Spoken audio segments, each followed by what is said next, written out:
ஒரு காலத்துல செல்ஃபியா என்ற ஊர் இருந்தது.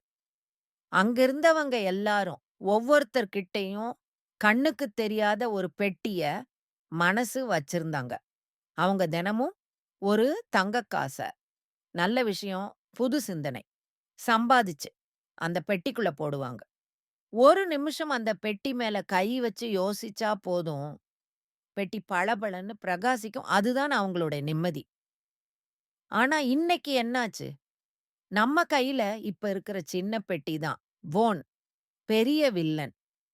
கஷ்டப்பட்டு ஒரு வேலைய முடிச்சுட்டு, நிம்மதிங்கிற தங்கக் காச சம்பாதிக்கிறோம். ஆனா, அத மனசு பெட்டிக்குள்ள போட்டு பெருமைப்படுறதுக்கு பதிலா, உடனே போன எடுத்து பக்கத்து வீட்டுக்காரன் என்ன வாங்கியிருக்கான்னு பார்க்கிறோம்.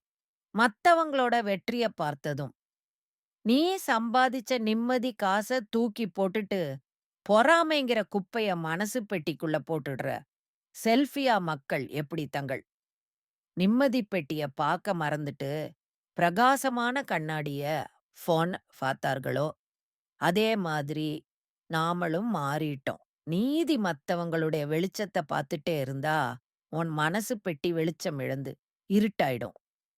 நீ தினமும் ஒரு நிமிஷமாவது ஃபோனை தூக்கி போட்டுட்டு, உன் மனசு பெட்டிக்கு மேல கை வச்சு பாரு. நான் என்ன நல்லது செஞ்சேன்?